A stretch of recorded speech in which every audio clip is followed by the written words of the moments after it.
Okay, ఇలా registration form design చేసుకున్న తర్వాత ఈ బటన్ క్లిక్లో వ్యాలిడేట్ ఫామ్ అనే ఫంక్షన్ రాసుకున్నాం, జావాస్క్రిప్ట్ ఫంక్షన్. ఈ జావాస్క్రిప్ట్ ఫంక్షన్ వచ్చేసి ఇక్కడ రాసాము.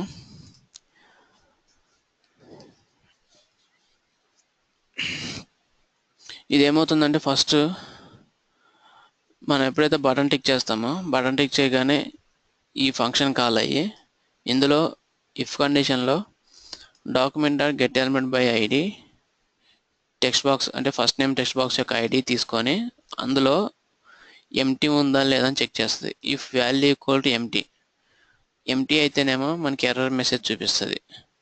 ఓకే, అదర్వైజ్ నెక్స్ట్ టెక్స్ట్ బాక్స్కి మూవ్ అవుతుంది. అదేంటి తర్వాత ఉన్నది txt లాస్ట్ నేమ్. ఒకవేళ ఈ టెక్స్ట్ బాక్స్లో ఈ వాల్యూ ఇచ్చే వరకు కూడా ఆ కర్సర్ అనేది ఇందులోనే ఉంటుంది. ఇంకా ఇక్కడ నుంచి ఈ టెక్స్ట్ బాక్స్లోకి మూవ్ అవ్వదు. సో ఇందులో కంపల్సరీ వాల్యూ ఇస్తేనే నెక్స్ట్ టెక్స్ట్ బాక్స్కి మూవ్ అయ్యి document.getElementById ఓకే లాస్ట్ నేమ్ కూడా ఎంటీ ఉందా లేదా అని చెక్ చేసుకుంటుంది. చెక్ చేసుకొని ఈ లాస్ట్ నేమ్ టెక్స్ట్ బాక్స్ కూడా ఎంటీ లేకపోతేనే నెక్స్ట్ ఈమెయిల్ కంట్రోల్కి మూవ్ అవుతుంది. అదర్వైజ్ లాస్ట్ నేమ్లోనే ఉంటుంది. అంటే మనం అన్ని టెక్స్ట్ బాక్స్లకి వాల్యుయేషన్ రాసాం కాబట్టి కంపల్సరీ అందులో వాల్యూ ఇస్తేనే నెక్స్ట్ టెక్స్ట్ బాక్స్కి మూవ్ అవుతుంది అనమాట.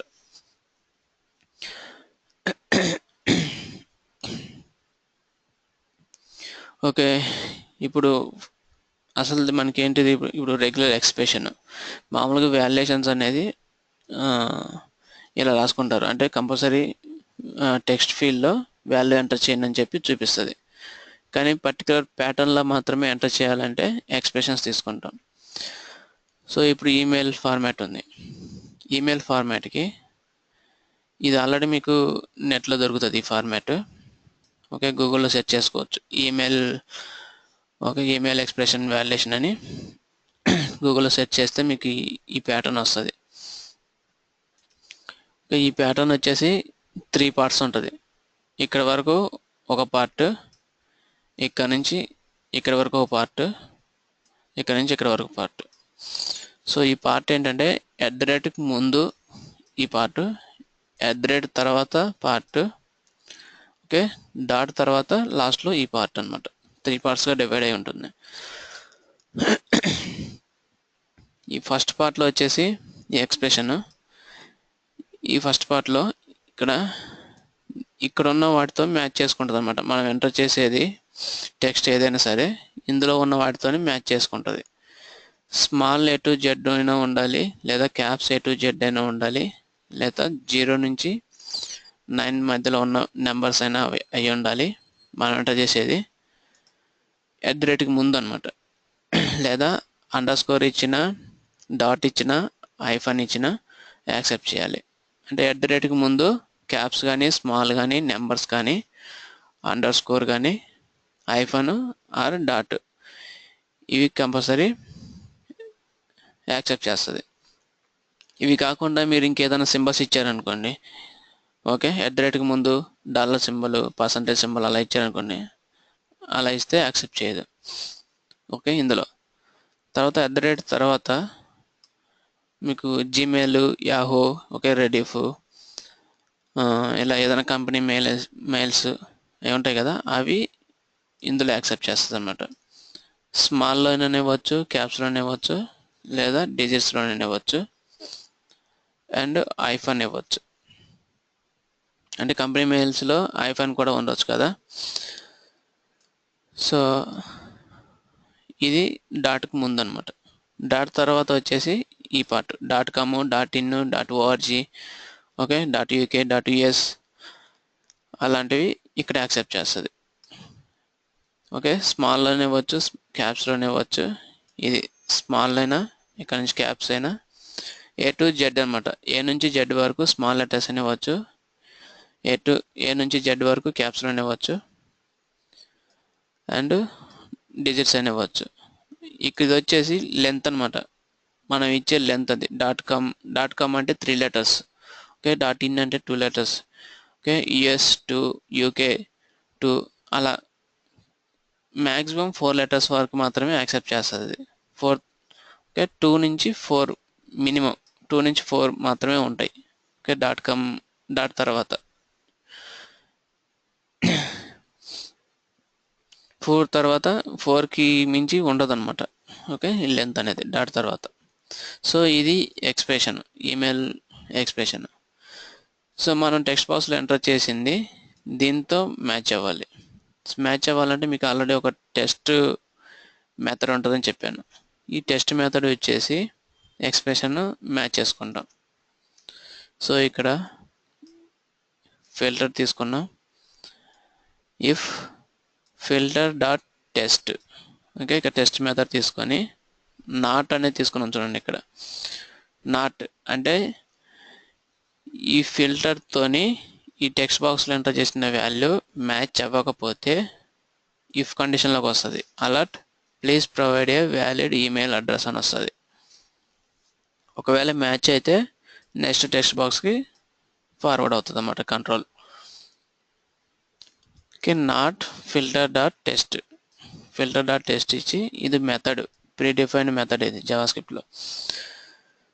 సో ఈ బ్రాకెట్లో text box value document dot get element by ID txt email dot value.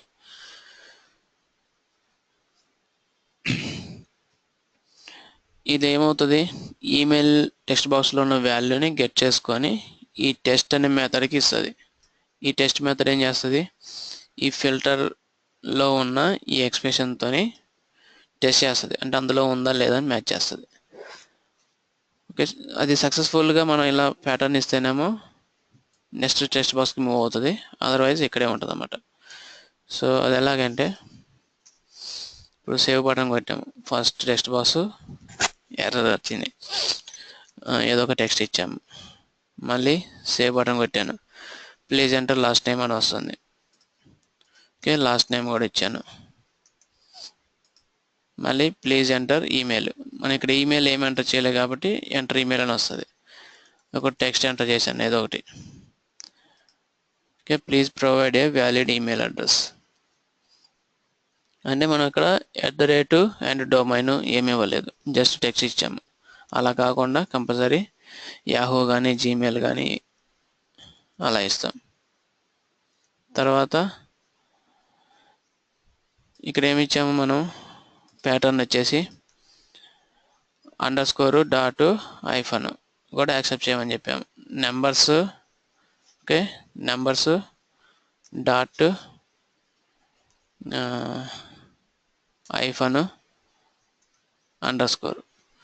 ఇవి యాక్సెప్ట్ చేస్తుంది. ఓకే, ఇది యాక్సెప్ట్ చేసింది. ఒకవేళ మనం ఇక్కడ పర్సంటేజ్ ఇచ్చాను అనుకోండి, okay, please provide a valid email address అని వస్తుంది. అంటే మనం ఈ ఎక్స్ప్రెషన్లో పర్సంటేజ్ అనేది మనం మెన్షన్ చేయలేదు, అంటే అందులో ఇస్తేనే అది యాక్సెప్ట్ చేస్తుంది. ఓకే, మనకి పర్సంటేజ్ అవసరం లేదు కాబట్టి నెక్స్ట్ టెక్స్ట్ బాక్స్కి మూవ్ అవుతుంది. ఓకే, తర్వాత text box password. Okay, confirm password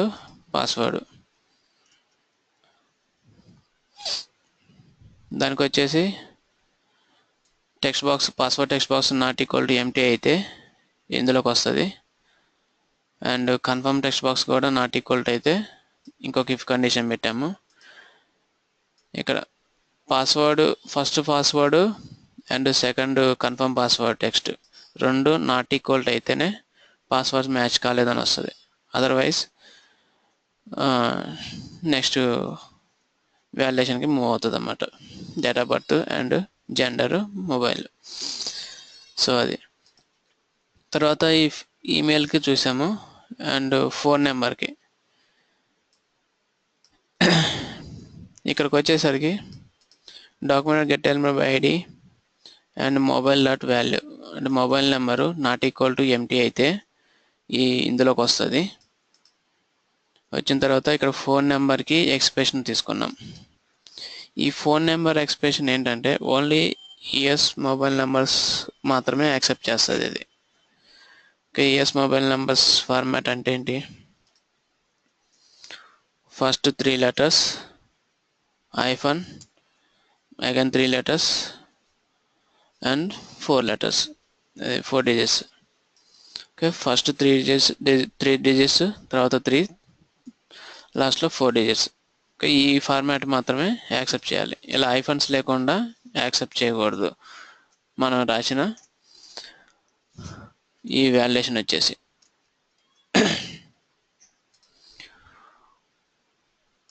ఇక్కడ నుంచి ఇక్కడ వరకు అనమాట. ఓన్లీ డిజిట్స్ మాత్రమే యాక్సెప్ట్ చేస్తుంది ఇక్కడ, అండ్ 3 letters మాత్రమే యాక్సెప్ట్ చేస్తుంది. లెంత్ /d అని పెడితే ఓన్లీ డిజిట్స్ మాత్రమే యాక్సెప్ట్ చేస్తుంది. ఓకే, ఓన్లీ స్ట్రింగ్స్ ఎంటర్ చేయాలంటే అది వేరే ఉంటుంది. ఇదేమో ఓన్లీ డిజిట్స్ ఎంటర్ చేయడానికి /d అని పెడతాము. /d ఫ్లవర్ బ్రాకెట్లో మనం ఎంత వాల్యూ ఇస్తే అన్ని క్యారెక్టర్స్ మాత్రమే యాక్సెప్ట్ చేస్తుంది. అంటే ఓన్లీ ఫస్ట్ 3 letters మాత్రమే యాక్సెప్ట్ చేస్తుంది. 3 అలా యాక్సెప్ట్ చేస్తుంది. ఈ ఫస్ట్లో 3 కన్నా ఎక్కువ ఇస్తే యాక్సెప్ట్ చేయదు అనమాట. ఇక్కడ 3 కన్నా ఎక్కువ ఇస్తే. నెక్స్ట్ ఇక్కడ ఐఫన్, ఫస్ట్ ఐఫన్, తర్వాత /d, మళ్ళీ 3 letters, తర్వాత hyphen, d 4 letters. Okay, 4 digits. Okay, ఇలా ఇవ్వాలన్నమాట. సో ఇక్కడ ఇఫ్లో not phone number dot test అంటే ఈ టెక్స్ట్ బాక్స్ వాల్యూ ఇస్తున్నాము టెస్ట్ మెథడ్కి. మొబైల్లో ఉన్న వాల్యూ నాట్ ఈక్వల్ టు ఈ ఫిల్టర్ అయితే please provide valid phone number అని వస్తుంది అన్నమాట.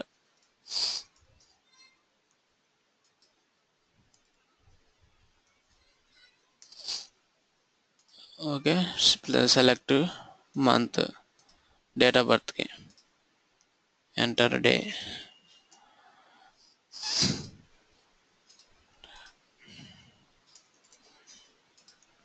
Okay, please select gender. Okay, please enter mobile number. Mobile number వచ్చేసి ఇలా ఎంటర్ చేసాం అనుకోండి, యాక్సెప్ట్ చేయకూడదు. Please provide valid phone number. ఇక్కడ కంపల్సరీ ఐఫన్స్ ఇవ్వాలి. ఓకే, ఆ తర్వాత సక్సెస్. అన్ని టెక్స్ట్ బాక్స్లలో కూడా మనం కరెక్ట్ వాల్యూస్ ఇచ్చాం. మనం రాసుకున్న ఎక్స్ప్రెషన్తో మ్యాచ్ అయ్యేటట్లు రాసాం. ఓకే, అన్నీ సక్సెస్ఫుల్గా ఎంటర్ చేస్తే ఈ ఫామ్ అనేది సర్వర్కి సబ్మిట్ అవుతుంది. మీకు రియల్ టైంలో ఎగ్జాంపుల్ చేసినప్పుడు సర్వర్తో ఇంటరాక్షన్స్ మీరు అక్కడ రాసుకుంటారు అన్నమాట. సో ఇవి ఎక్స్ప్రెషన్. మీరు ఏం చేస్తారంటే ఓన్లీ ఫస్ట్ టెక్స్ట్ బాక్స్కి and first name text box, last name text బాక్స్కి ఓన్లీ స్ట్రింగ్స్ మాత్రమే యాక్సెప్ట్ చేయాలి. నెంబర్స్ ఇస్తే యాక్సెప్ట్ చేయకూడదు. అదొకటి చేయండి. ఓకే, ఈరోజు టాస్క్ వచ్చేసి ఒకవేళ మీరు చేయకపోతే రేపు చెప్తాను. ఓన్లీ స్ట్రింగ్స్ మాత్రం యాక్సెప్ట్ చేయాలి ఫస్ట్ నేమ్ అండ్ లాస్ట్ నేమ్లో. అండ్ ఇంకోటి వచ్చేసి ఈ పాస్వర్డ్లో కూడా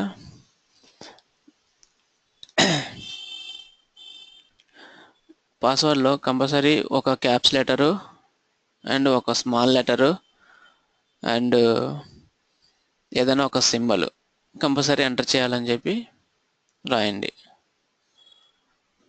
okay, format.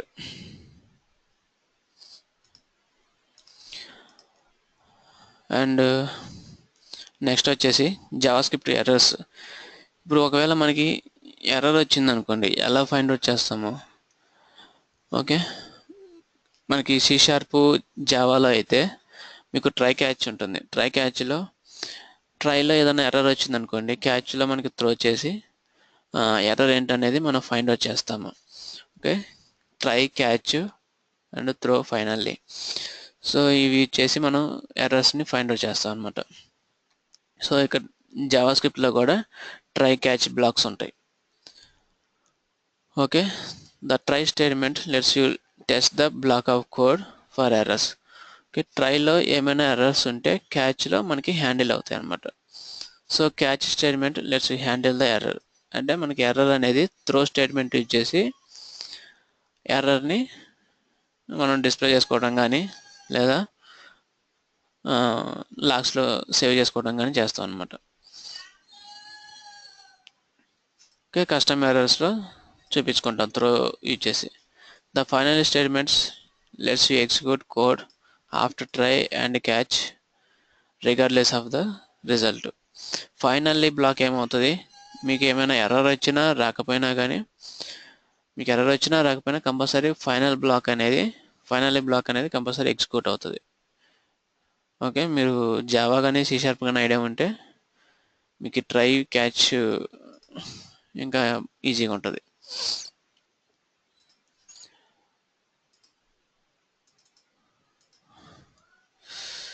Try catch finally.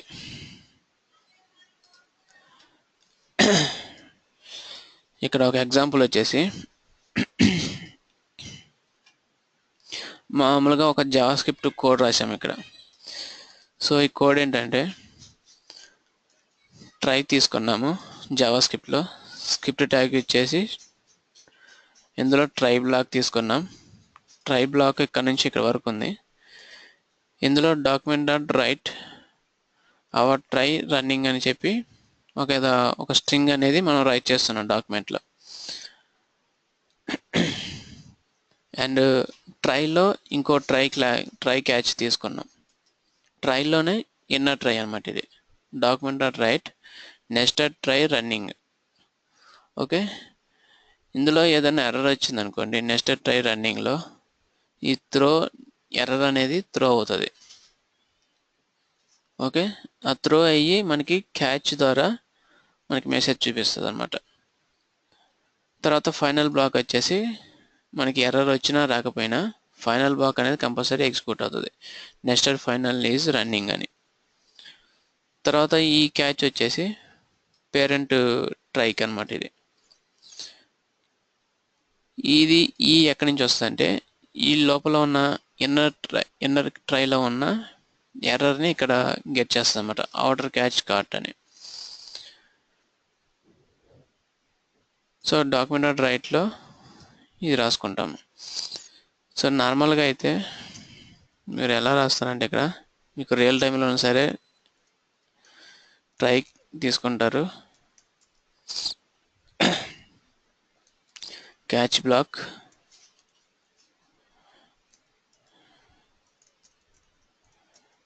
And finally. Okay, ఇలా రాసుకుంటారు. ఇది యాక్చువల్గా అసలు సింటాక్స్. ఇందులో ట్రైలో మీకు ఇంకేదైనా సరే document dot get element by ID, so అలాంటి ఫంక్షన్స్ కానీ లేదా ఏదైనా sum function my function okay అని చెప్పి ఇక్కడ ఫంక్షన్ రాసుకున్నారు అనుకోండి. ఓకే, ఇందులో ఏమైనా ఎర్రర్ ఉంటే క్యాచ్లో మనకి ఎర్రర్ అనేది కస్టమర్ ఎర్రర్స్ అనేది క్రియేట్ అవుతుంది. ఓకే, అదనమాట.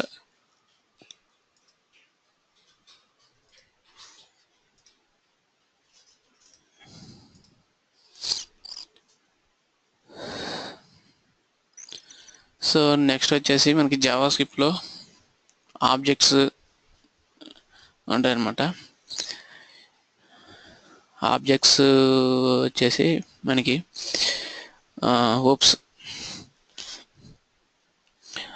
ఆబ్జెక్ట్ ఓరియంటెడ్ ప్రోగ్రామింగ్ ఉంటుంది. మీకు C# జావాలో లాగా ఓప్స్ కాన్సెప్ట్స్ కూడా జావా స్క్రిప్ట్లో ఉంటాయి. సో ఇందులో object, class, okay, polymorphism, encapsulation, inheritance, so ఇవన్నీ ఉంటాయి అన్నమాట. మనకి ఇక ఏదైతే ఇంపార్టెంట్ కాన్సెప్ట్స్ ఉన్నాయో ఓప్స్లో ఆ ఇంపార్టెంట్ కాన్సెప్ట్స్ అన్నీ కూడా జావా స్క్రిప్ట్లో ఉంటాయి. Object, class and constructor, inheritance, encapsulation, abstraction, polymorphism. So మనకి ఇవి చాలా కంపల్సరీ ఇంపార్టెంట్ అనమాట.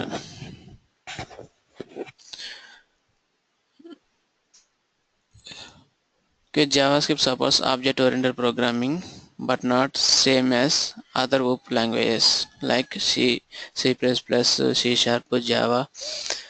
సో అలా కాకుండా కొంత చిన్న డిఫరెన్స్ ఉంటుంది. అదేంటంటే ఇందులో క్లాస్ అనేది ఉండదు జావాస్క్రిప్ట్లో. Okay, there is no class in JavaScript, only functions ఉంటాయి. ఆ ఫంక్షన్స్నే మనం క్లాసెస్గా ట్రీట్ చేస్తాం. Okay, the main difference between JavaScript and other languages is that there is no class in JavaScript. Okay, but classes are very important to create objects. Okay, class కావాలి, ఒక ఆబ్జెక్ట్ని create చేయాలంటే class కావాలి, కానీ జావాస్క్రిప్ట్లో class అనేది ఉండదు. How? Okay, how can you create object for class without class?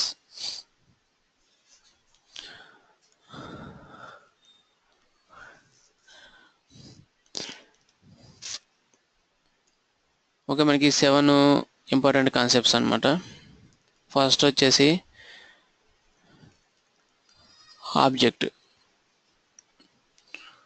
Okay, మామూలుగా C షార్ప్లో కానీ జావాలో కానీ ఓకే సిపిపిలో కానీ ఆబ్జెక్ట్ ఎలా క్రియేట్ చేస్తాము?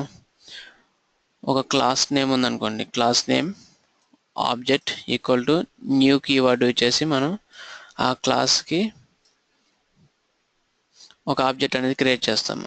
Okay, using new keyword we can create object for class. So ఆ ఆబ్జెక్ట్ని వచ్చేసి ఆ క్లాస్లో ఉన్న ఫంక్షన్స్ని మనం యాక్సెస్ చేసుకోగలుగుతాం. అదర్వైజ్ మనం ఆ ఫంక్షన్స్ అనేది యాక్సెస్ చేసుకోలేం. సో ఇక్కడ జావాస్క్రిప్ట్లో వచ్చేసి ఇక 3 వేస్లో ఆబ్జెక్ట్ క్రియేట్ చేసుకోవచ్చు. ఓకే, 3 టైప్స్ ఉంటాయి అన్నమాట ఆబ్జెక్ట్ క్రియేట్ చేసుకోవడానికి. Okay, every object will have some properties and functions and so many ways to create objects in JavaScript. Okay, JavaScript first type వచ్చేసి మనం కంపల్సరీ జావాస్క్రిప్ట్లో వేర్ అనే కీవర్డ్ యూజ్ చేస్తాం. Okay, మనం సిపిపిలో కానీ C షార్ప్లో కానీ న్యూ కీవర్డ్ యూజ్ చేస్తాం. మనం ఇక్కడ జావాస్క్రిప్ట్లో ఏదైనా వేరియబుల్స్ డిక్లేర్ చేయాలన్నా, ఆబ్జెక్ట్ డిక్లేర్ చేయాలన్నా, సో ఏదైనా సరే వేర్ అనే కీవర్డ్ అన్ని డేటా టైప్స్ సపోర్ట్ చేస్తుంది వేర్ అనే keyword. So var OBJ equal to flower brackets పెడతాము, ఇది ఒక type. And var OBJ equal to object dot create null. Okay, ఇలా ఒక ఆబ్జెక్ట్ క్రియేట్ చేస్తాము. లేదా న్యూ కీవర్డ్ వచ్చేసైనా సరే ఆబ్జెక్ట్ని క్రియేట్ చేసుకోవచ్చు. ఓకే, ఒక ఫంక్షన్ ఉందనుకోండి, ఇక్కడ జావాస్క్రిప్ట్లో ఫంక్షన్స్ని క్లాసెస్గా ట్రీట్ చేస్తుంది. క్లాస్ ఏమి ఉండదు, కానీ ఫంక్షన్స్కే ఆబ్జెక్ట్ క్రియేట్ చేస్తాం అనమాట. ఓకే, ఇక్కడ పర్సన్ అనే ఫంక్షన్ ఉందనుకోండి, ఈ పర్సన్ అనే ఫంక్షన్లో వేర్ I ఈక్వల్ టు 10 ఒక వేరియబుల్ ఉంది. సో దీన్ని ఎలా యాక్సెస్ చేసుకోగలుగుతాం? I ఈక్వల్ టు 10 అని var OBJ equal to new person. Okay, var OBJ equal to new person. ఇక్కడేం రాసాము? అదర్ లాంగ్వేజెస్లో class name object equal to new class name, కానీ ఇక్కడ ఈక్వల్ టు ముందు క్లాస్ నేమ్ ఇవ్వాల్సిన అవసరం లేదు. Var OBJ equal to new person, ఇక్కడ ఫంక్షన్ నేమ్ ఇస్తాం. నెక్స్ట్ వచ్చేసి అలర్ట్ బాక్స్లో ఓబీజే డాట్ ఐ. ఓకే, ఈ ఆబ్జెక్ట్ ద్వారా ఐని గెట్ చేసుకుంటాం.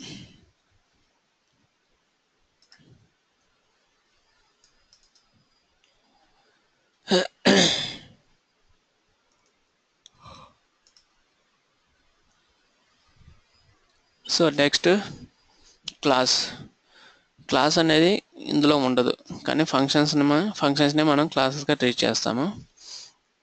there is no classes in JavaScript as it is prototype based language, but we can simulate the class concept using JavaScript functions. Okay, JavaScript functions use చేసి మనం objects create చేస్తాం, అదే దాన్నే మనం క్లాస్గా ట్రీట్ చేస్తాం. ఇప్పుడు సపోజ్ సింటాక్స్ ఎలా ఉంటుందంటే, క్లాస్కి ఫంక్షన్ పర్సన్ అనేది ఒక ఫంక్షన్ అనుకోండి, ఇందులోనే ప్రాపర్టీస్ డిక్లేర్ చేసుకోవచ్చు, ఫంక్షన్స్ డిక్లేర్ చేసుకోవచ్చు, ఓకే, దానికి ఒక ఆబ్జెక్ట్ అనేది క్రియేట్ చేసుకోవచ్చు అనమాట జావాస్క్రిప్ట్ ఫంక్షన్స్లోనే. ఇక్కడ ప్రాపర్టీస్ ఎలా డిక్లేర్ చేయాలంటే దిస్ కీవర్డ్ ఇచ్చేసి దిస్ డాట్ నేమ్ అనేది ఒక ప్రాపర్టీ, జావాస్క్రిప్ట్ అనేది value, name value, and this dot age equal to 23. Okay, ఇది జావాస్క్రిప్ట్లో ఫంక్షన్లో ప్రాపర్టీస్ అన్నమాట. కానీ దీన్ని మనం క్లాస్గా ట్రీట్ చేస్తున్నాం. ఫంక్షన్స్ ఎలా క్రియేట్ చేస్తాము, దిస్ డాట్ సే హాయ్ అనేది ఒక ఫంక్షన్, సే హాయ్ అనేది ఒక ఫంక్షన్, ఈ function name equal to function. జావాస్క్రిప్ట్లో ఫంక్షన్స్ని ఇంకో వేస్లో కూడా క్రియేట్ చేస్తాం అనమాట. అది ఎలాగంటే డైరెక్ట్గా ఫంక్షన్ నేమ్ ఇస్తాము, function name equal to function అని చెప్పి ఇలా కూడా రాయొచ్చు. లేదా మన నార్మల్గా వేస్లో అయితే మై ఫంక్షన్ అని చెప్పి ఇలా రాస్తాము. సో ఈ 2 వేస్లో ఫంక్షన్స్ రాసుకోవచ్చు అనమాట జావాస్క్రిప్ట్లో. Okay, function name open bracket close bracket, లేదా ముందే ఫంక్షన్ నేమ్ ఇవ్వచ్చు, ఈక్వల్ టు ఫంక్షన్ అని పెట్టవచ్చు. అంటే ఇది ఫంక్షన్ అనమాట. సో ఈ 2 వేస్లో మనం ఫంక్షన్స్ని క్రియేట్ చేసుకోవచ్చు జావాస్క్రిప్ట్లో. సో ఇక్కడ కూడా అదే అనమాట. దిస్ డాట్ సే హాయ్ అనేది function name equal to function. ఈ ఫంక్షన్ ఏం చేస్తుంది అంటే రిటర్న్ చేస్తుంది. Okay, this dot name says hi. Okay, ఈ ప్రాపర్టీ అనేది నేమ్ అనే ప్రాపర్టీని ఇక్కడ యూజ్ చేసాము. This dot name plus says hi. Okay, this dot name అనేంటి, నేమ్ అనే ప్రాపర్టీలో జావాస్క్రిప్ట్ అనే వాల్యూ ఉంది. ఓకే, జావాస్క్రిప్ట్ సేస్ హాయ్ అనేది మనకి రిటర్న్ అవుతుంది ఈ ఫంక్షన్ కాల్ చేసినప్పుడు. సో ఇప్పుడు ఈ ఫంక్షన్కి ఆబ్జెక్ట్ క్రియేట్ చేయాలి. ఓకే, దాన్ని ఏమంటారంటే ఇన్స్టాన్స్ అంటారు. Okay, var P equal to new person, తర్వాత అలర్ట్ బాక్స్లో P dot say hi. Okay, ఈ ఫంక్షన్లో మనకి సే హాయ్ అనే ఫంక్షన్ ఉంది. ఓకే, ఈ క్లాస్లో పీ డాట్, ఇది ఆబ్జెక్ట్ పీ అనేది dot say hi function call చేసాము.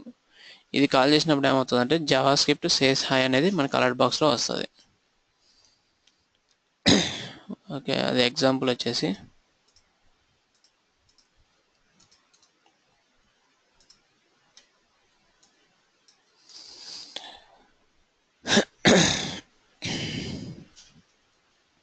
ఓకే, బాడీలో ఒక టెక్స్ట్ బాక్స్ బటన్ తీసుకున్నాను. ఈ బటన్ టిక్ చేసినప్పుడు ఇక్కడ జావాస్క్రిప్ట్లో ఒక క్లాస్ క్రియేట్ అయ్యి ఆ క్లాస్కి అంటే జావాస్క్రిప్ట్లో ఫంక్షన్ కాల్ అవుతుంది. బటన్ టిక్ చేసినప్పుడు జావాస్క్రిప్ట్లో ఉన్న ఈ సే హాయ్ అనే ఫంక్షన్ కాల్ అవుతుంది. ఈ సే హాయ్ అనే ఫంక్షన్ ఏం చేస్తుందంటే పర్సన్ అనే క్లాస్కి ఒక ఆబ్జెక్ట్ క్రియేట్ చేస్తుంది. ఈ పర్సన్ అనే క్లాస్ ఆల్రెడీ మనం ఇక్కడ డిఫైన్ చేసామన్నమాట జావాస్క్రిప్ట్లో. ఓకే, ఇందా చెప్పిన ఎగ్జాంపులే నేము అండ్ సే హాయ్ అనే ఫంక్షన్. తీసుకున్న క్లాస్కి ఇక్కడ ఆబ్జెక్ట్ క్రియేట్ చేస్తుంది. క్రియేట్ చేసి అలర్ట్ బాక్స్ డిస్ప్లే చేస్తుంది అనమాట. బటన్ టిక్ చేసినప్పుడు పీ డాట్ సే హాయ్ అనే ఫంక్షన్ కాల్ అవుతుంది. ఇక్కడ ఇది రిటర్న్ చేస్తుంది. జావాస్క్రిప్ట్ సేస్ హాయ్ అనేది అవుట్పుట్ మనకు వస్తుంది అనమాట.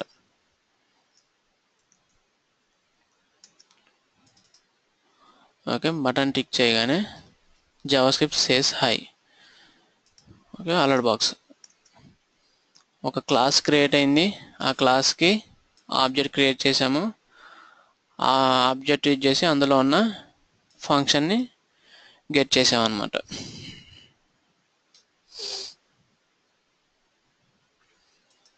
సో నెక్స్ట్ వచ్చేసి కన్స్ట్రక్టర్స్.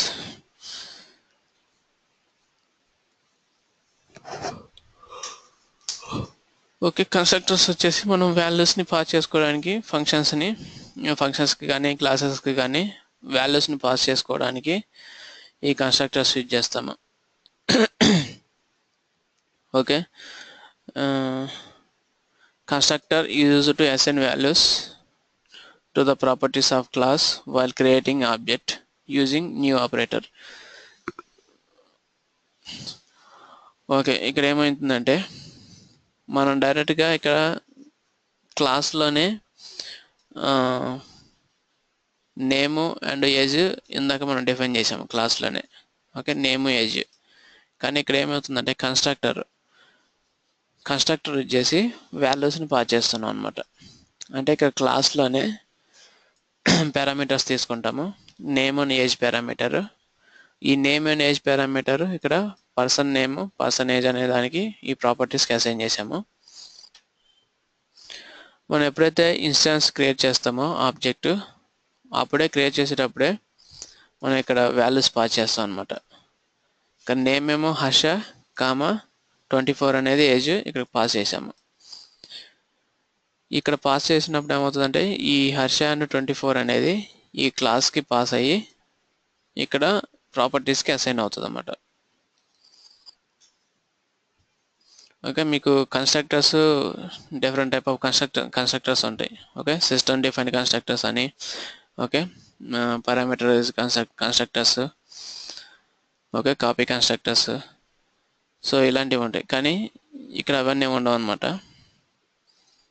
ఓన్లీ వాల్యూస్ని పాస్ చేసుకుంటాం, ఆ వాల్యూస్ని ఇక్కడ యూజ్ చేసుకుంటాం.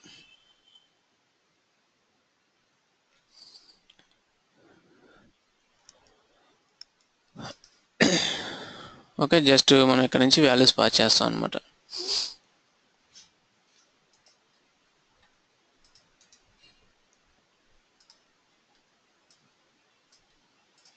ఓకే, జస్ట్ చిన్న ఎగ్జాంపుల్ వచ్చేసి బటన్ టిక్ చేసినప్పుడు టెస్టింగ్ అనే ఫంక్షన్ కాల్ అవుతుంది ఇక్కడ. ఓకే, టెస్టింగ్ అనే ఫంక్షన్ కాల్ అయ్యి ఇందులో పర్సన్ అనే క్లాస్కి ఒక ఆబ్జెక్ట్ క్రియేట్ అవుతుంది. ఓకే, ఇన్స్టాన్స్ క్రియేట్ అవుతుంది. అండ్ క్రియేట్ అయ్యేటప్పుడే దానికి నేమ్ అండ్ ఏజ్ రెండు పారామీటర్స్, రెండు వాల్యూస్ పాస్ చేస్తున్నాం అనమాట. ఓకే, నేమ్ ఏజ్కి వాల్యూస్ పాస్ అయ్యి ఈ పర్సన్ నేమ్కి పర్సన్ ఏజ్కి మనం పంపించిన వాల్యూస్ అసైన్ అవుతాయి. అసైన్ అయిన తర్వాత p.say_hi అనేది మనకి ఫంక్షన్ కాల్ అవుతుంది. కాల్ అయ్యి ఇక్కడ మనం ఏ నేమ్ అయితే మెన్షన్ చేసామో ఆ నేమ్ సేస్ హాయ్ అనేది వస్తుంది అన్నమాట. ఇక్కడ టూ టైమ్స్ నేను వాల్యూస్ పాస్ చేశాను, 2 టైమ్స్ ఇన్స్టాన్స్ క్రియేట్ చేశాను ఇక్కడ. ఓకే, ఇదొకటి అండ్ ఇదొకటి, 2 ఇన్స్టాన్స్ క్రియేట్ చేశాను, 2 సార్లు 2 నేమ్స్ పాస్ చేశాను. ఇక్కడ 2 అలర్ట్ బాక్స్లు వస్తాయి. హర్ష సేస్ హాయ్ అని, వరుణ్ సేస్ హాయ్ అనేది వస్తుంది అన్నమాట.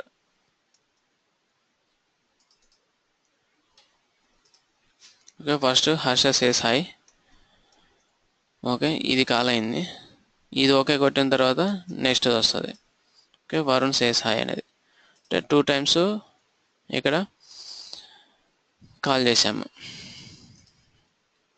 సో టూ టైమ్స్ కాల్ చేయడం వల్ల 2 అలర్ట్ బాక్స్లు వచ్చాయి అన్నమాట.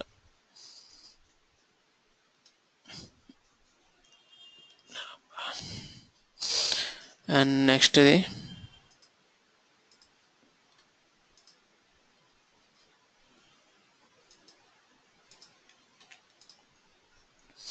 And constructors inheritance. Okay, inheritance అంటే ఆల్రెడీ ఉన్న ఎగ్జిస్టింగ్ క్లాస్ నుంచి ఒక న్యూ క్లాస్ని క్రియేట్ చేస్తాం అనమాట.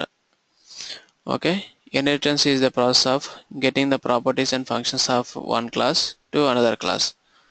Okay, create new class from already existing class. Okay, ఇది ఆల్రెడీ అందరికీ తెలుసు. ఒక క్లాస్ నుంచి ఇంకొక క్లాస్ని క్రియేట్ చేస్తాము అండ్ అందులో ఉన్న ప్రాపర్టీస్ని ఫంక్షన్స్ని ఈ చైల్డ్ క్లాస్లో యాక్సెస్ చేసుకోవచ్చు. ఓకే, ఇన్హెరిటెన్స్ అంటే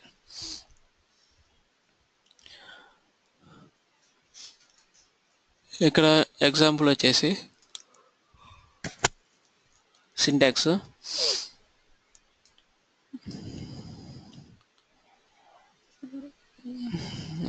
ఎగ్జాంపుల్ చూద్దాం.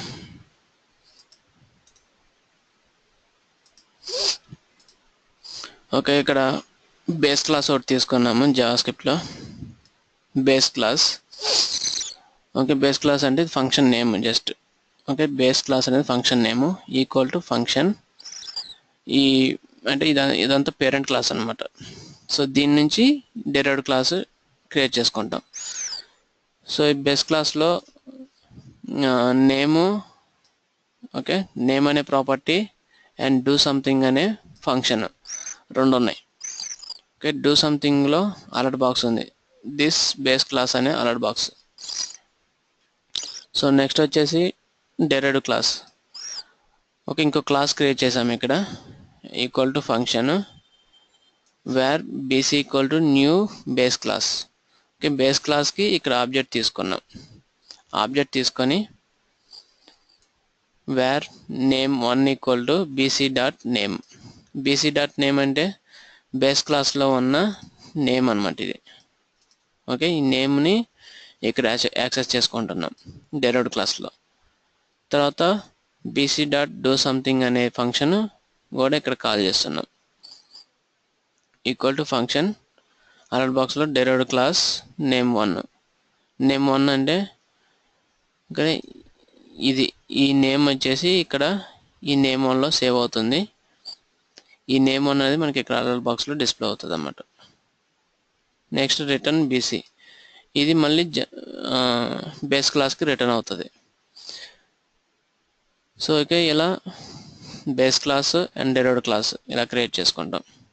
జస్ట్ మనం ఏం చేస్తామంటే ఇక్కడ డెరైవ్డ్ క్లాస్లో ఒక ఆబ్జెక్ట్ తీసుకొని ఆ ఆబ్జెక్ట్ ద్వారా అందులో ఉన్న ఫంక్షన్స్ని, ప్రాపర్టీస్ని మనం ఇక్కడ కాల్ చేస్తాం అన్నమాట. తర్వాత డెరైవ్డ్ క్లాస్కి మనం ఆబ్జెక్ట్ క్రియేట్ చేస్తాం. ఇక్కడ class 1 equal to new derived class. ఇక్కడ క్లాస్ 1 డాట్ డూ సంథింగ్ అనే ఫంక్షన్ ఇందులో నుంచి కాల్ చేస్తున్నాం. ఇందులో కాల్ చేసినప్పుడు ఏమవుతుంది, అలర్ట్ బాక్స్ వస్తుంది, డెరైవ్డ్ క్లాస్ నేమ్ ఇది, ఈ నేమ్ వస్తుంది అన్నమాట.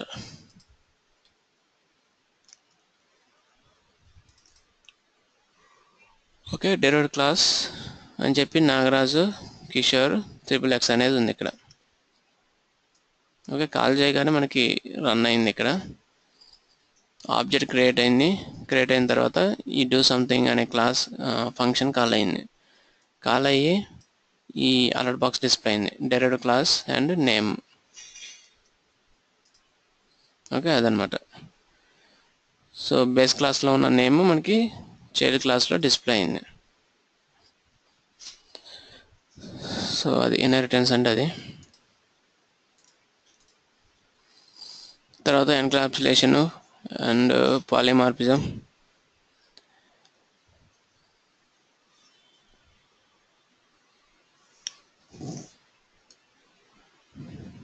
ఎన్క్యాప్సులేషన్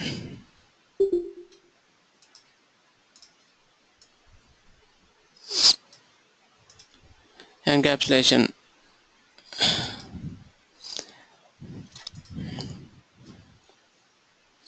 ఎన్క్యాప్సులేషన్ అంటే ఏంది, మనకు ఫస్ట్ అసలు హైడింగ్ ద డేటా అనమాట. ఓకే, సింపుల్గా చెప్పాలంటే డేటాని హైడ్ చేసుకొని మనకి ఎక్కడైతే యూజ్ అవుతుందో అది అక్కడ యూజ్ చేసుకుంటాం. ఇది ఎన్క్యాప్సులేషన్ వచ్చేసి ఇక్కడ before going to encapsulation and abstraction, first we need to know the data hiding and how can we achieve it is JavaScript. Okay, data hiding is protecting the data from accessing it outside the scope. మనం ఎలా protect చేస్తాము డేటాని? Okay, private కానీ public కానీ, okay, protector friend కానీ, so ఇలాంటి keywords ఇచ్చేసి మనం డేటాకి ప్రొటెక్షన్ ఇస్తాం. ఓకే, ఎవరైనా యాక్సెస్ చేసుకోగలగచ్చు అంటే పబ్లిక్ అని ఇస్తాం. ప్రైవేట్ ఇస్తేనేమో ఓన్లీ ఆ క్లాస్లో మాత్రమే యాక్సెస్ అవుతుంది. సో అలా పబ్లిక్, ప్రైవేటు, ఓకే, ప్రొటెక్టెడ్ ఇలాంటి కీవర్డ్స్ ఇచ్చేసి మనం ప్రొటెక్షన్ అనేది ఇస్తాము.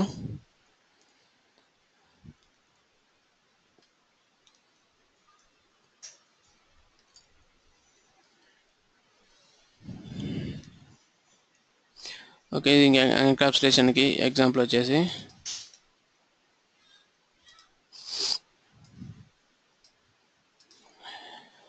ఎన్క్యాప్సులేషన్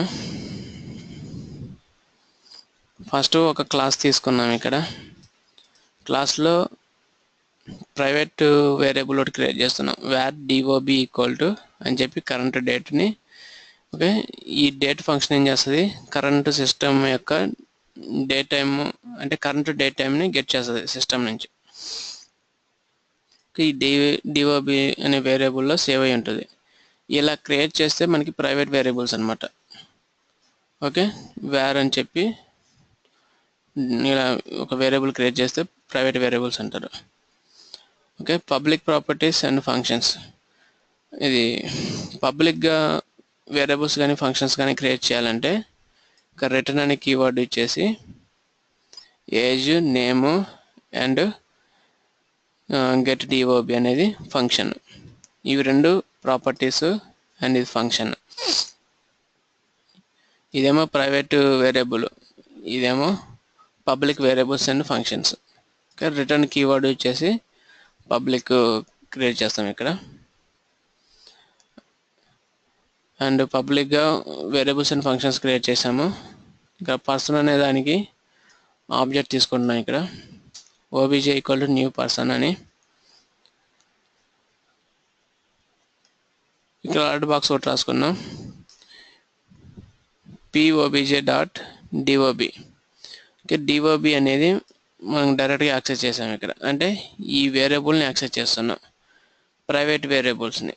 ప్రైవేట్ వేరియబుల్స్ ఏమవుతాయి, ఓకే, ప్రైవేట్ వేరియబుల్స్ని మనం అవుట్ సైడ్ క్లాస్ కాల్ చేసుకోలేము. ఓన్లీ విత్ ఇన్ ద క్లాస్లో మాత్రమే యాక్సెస్ చేసుకోగలుగుతాం ప్రైవేట్ వేరియబుల్స్ని. పబ్లిక్ వేరియబుల్స్ని మనం ఏ క్లాస్లో అయినా సరే యాక్సెస్ చేసుకోవచ్చు పబ్లిక్ వేరియబుల్స్. సో ఇక్కడ ఏమవుతుందంటే అన్డిఫైన్డ్ అనే ఎర్రర్ వస్తుంది ఇక్కడ, డైరెక్ట్గా ఈ వేరియబుల్ని కాల్ చేసుకున్నాం కాబట్టి. Okay, this will get undefined error. Okay, ఇది మనం ఏం చేయాలంటే ఇక్కడ డైరెక్ట్గా దీన్ని కాకుండా ఇందులో ఉన్న ఏజ్ కానీ నేమ్ కానీ గెట్ dob ఫంక్షన్ కానీ కాల్ చేసుకోవచ్చు, కానీ ఇది మాత్రం కాల్ చేయలేం. ఇక్కడ ఏమవుతుందంటే అలర్ట్ బాక్స్లో pobj dot get dob. Okay, get dob అనే ఫంక్షన్ కాల్ చేసాం కాబట్టి ఈ గెట్ dobలో ఈ dob అనేది తీసుకున్నాం. చూడండి, ఇది ఎక్కడి నుంచి వచ్చింది, ఇక్కడ ప్రైవేట్ వేరియబుల్ని విత్ ఇన్ ద క్లాస్లో మాత్రమే యూజ్ చేసాము. ఓకే, అవుట్ సైడ్ క్లాస్లో యూజ్ అవ్వదు. అదేమవుతుంది, కరెంట్ డేట్ టైంని రిటర్న్ చేస్తామంటే ఈ ఫంక్షన్ ఇది కాల్ చేసుకున్నప్పుడు. నెక్స్ట్ అలర్ట్ బాక్స్ వచ్చేసి నేమ్ డిస్ప్లే చేస్తుంది. ఇది ఓకే, ఫస్ట్ అన్డిఫైన్డ్ వచ్చింది. ఎందుకు వచ్చింది అంటే అన్డిఫైన్డ్ మనం డైరెక్ట్గా ప్రైవేట్ వేరియబుల్ని తీసుకున్నాం కాబట్టి. ఓకే, dob అనే దాన్ని కాల్ చేసాం కాబట్టి అన్డిఫైన్డ్ వస్తుంది. ఇది తీసేస్తే కరెంట్ డేట్ టైమ్ డిస్ప్లే అవుతుంది.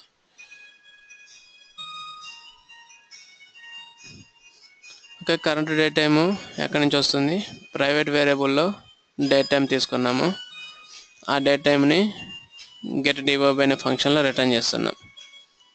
ఓకే, ఇక్కడ కాల్ అయింది, అది గెట్ dob అనే ఫంక్షన్ కాల్ అయ్యి మనకి డేట్ టైం డిస్ప్లే అవుతుంది. ఇంకొక అలర్ట్ బాక్స్ ఏమో సతీష్, ఇది వస్తుంది. ఓకే, నేమ్ని డిస్ప్లే చేస్తున్నాం. అదనమాట public variables and private variables. Private వేరియబుల్స్ని only within the class మాత్రమే యాక్సెస్ చేసుకోగలుగుతాం, అవుట్ సైడ్ క్లాస్ యాక్సెస్ కావద్దు.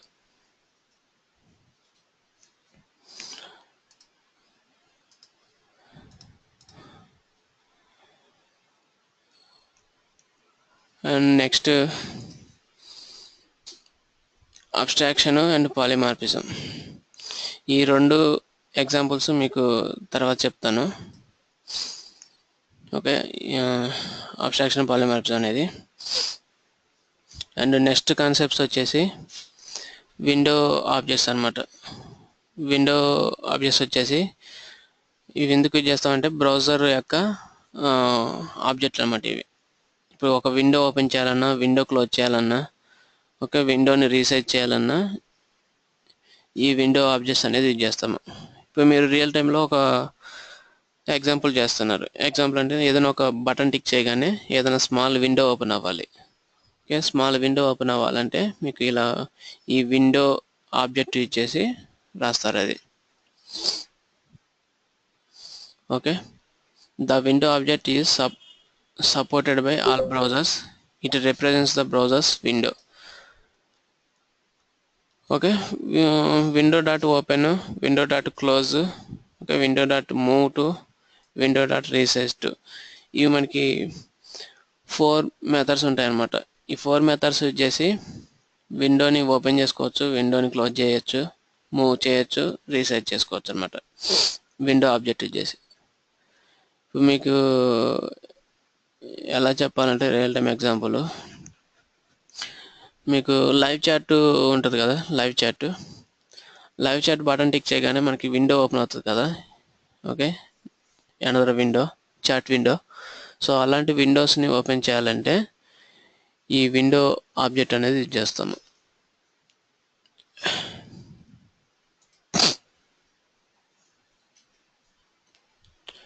Okay, window dot open method వచ్చేసి ఆ విండోని ఓపెన్ చేస్తాము. విండో డాట్ క్లోజ్ యూజ్ చేసి క్లోజ్ చేస్తాం అనమాట విండోని.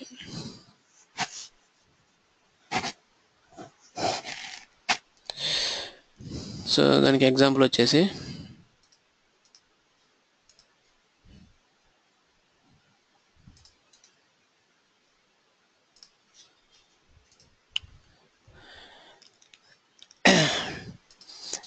ఇక్కడ HTML ఫామ్లో 2 ఇన్పుట్ బటన్స్ తీసుకున్నాను. Okay, 2 buttons, open co button and close co button. Open button tick చేసినప్పుడు ఏదైనా ఒక ఫామ్ అనేది ఓపెన్ అవ్వాలి. ఓకే, క్లోజ్ బటన్ టిక్ చేసినప్పుడు ఆ ఫామ్ అనేది క్లోజ్ అవ్వాలి. అంటే మనం ఓపెన్ చేసి ఉన్న ఏ ఫామ్లో అయితే బటన్ క్లోజ్ బటన్ టిక్ చేస్తామో ఆ ఫామ్ అనేది క్లోజ్ అవుతుంది అన్నమాట. Okay, window dot open function రాసాము ఇక్కడ. ఓపెన్ బటన్ టిక్ చేయగానే ఇక్కడ జావాస్క్రిప్ట్లో ఓపెన్ న్యూ అనే ఫంక్షన్ కాల్ అయ్యి window dot open validations dot HTML అనే ఫామ్ ఓపెన్ అవుతుంది. ఇక్కడ ఈ form validations dot HTML form అనేది ఓపెన్ అవుతుంది. Okay, window. ఓకే, ఇది టిక్ చేయగానే మనకి వ్యాలిడేషన్స్ ఫామ్ ఓపెన్ అయింది. ఓకే, ఇది ఏ ఫామ్ ఓపెన్ అవ్వాలో ఆ ఫామ్ పాత్ ఇక్కడ ఇస్తాం అనమాట. విండో డాట్ ఓపెన్లో ఆ ఫామ్ పాత్ ఇస్తాము.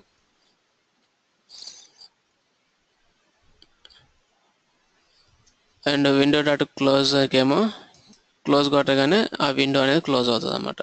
అంటే ఏ ఫామ్లో అయితే క్లోజ్ బటన్ రాసుకుంటామో ఆ form window dot close use అవుతుంది. ఇప్పుడు ఈ విండో ఫామ్ ఓపెన్ చేసాము.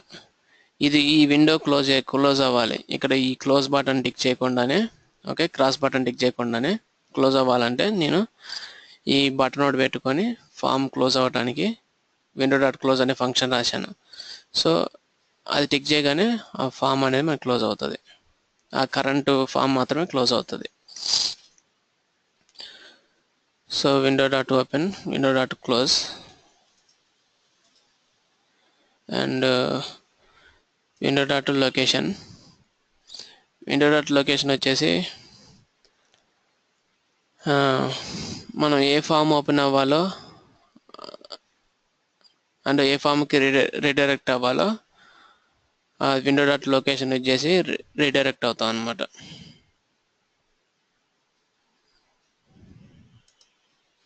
విండో డాట్ లొకేషన్ ఎగ్జాంపుల్లో ఇప్పుడు ఇక్కడ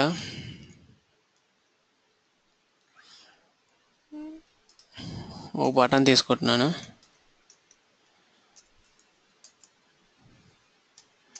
input type equal to button value equal to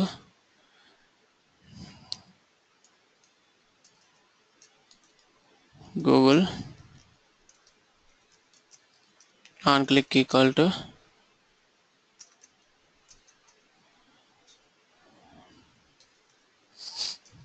my function.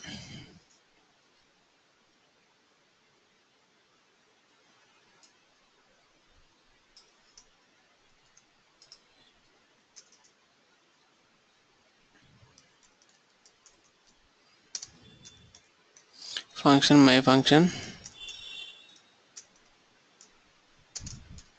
Okay, window.location.assign window.location.assign అని చెప్పి google.com ఇచ్చాను. సో ఇప్పుడు ఏమవుతుంది ఇది? ఓకే, అది గూగుల్కి రీడైరెక్ట్ అవుతుంది అన్నమాట. ఓకే, ఇక్కడ ఆల్రెడీ ఇది ఉంది కాబట్టి రీడైరెక్ట్ అయిపోయింది డైరెక్ట్గా.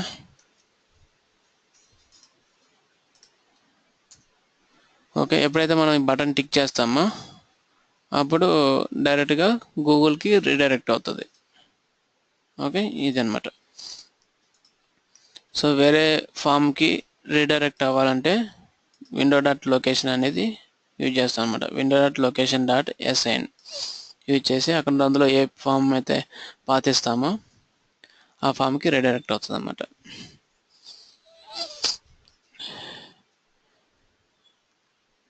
సో నెక్స్ట్ రీడైరెక్షన్కి అది, అండ్ window.openకి window.closeకి ఇది ఓపెన్ క్లోజ్.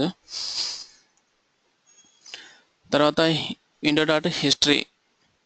మీకు కొన్ని వెబ్సైట్స్ చూస్తారు, బ్యాక్ బటన్ టిక్ చేస్తే, మీరు బ్రౌజర్లో బ్యాక్ బటన్ టిక్ చేస్తే, ఇప్పుడు forward button back button tick చేస్తే మీకు పనిచేయదు.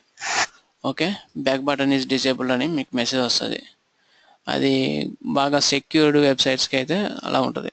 ఇప్పుడు మీరు ఐసిఐసిఐ వెబ్సైట్ ఉందనుకోండి, ఐసిఐసిఐ వెబ్సైట్కి బ్యాక్ బటన్ కానీ రైట్ క్లిక్ కానీ పనిచేయవు.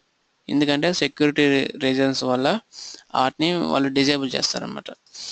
సో అలాంటివి ఓకే, ఆ బ్యాక్ బటన్ పని చేయకుండా ఉండాలంటే ఓకే history.back అనేది యూజ్ చేస్తాము.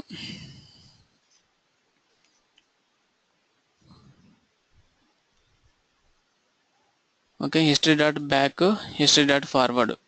ఓకే, మనకి ఫార్వర్డ్ బటన్ కానీ బ్యాక్ బటన్ కానీ పని చేయకుండా ఉండాలంటే 2 మెథడ్స్ యూజ్ చేస్తాము.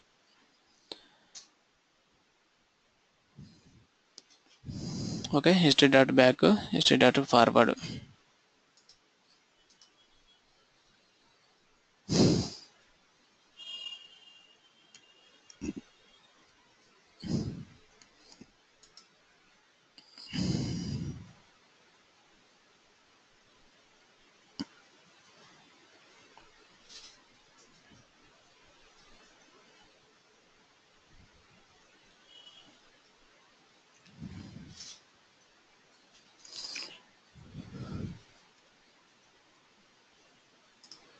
ఓకే, ఇక్కడ ఎగ్జాంపుల్ వచ్చేసి మనం ఇలా రాస్తాం అన్నమాట. స్క్రిప్ట్ ట్యాగ్లో బ్యాక్ గో బ్యాక్ అనే ఫంక్షన్ రాసుకొని window.history.back, తర్వాత ఫార్వర్డ్కి ఏమో window.history.forward అని రాస్తాము.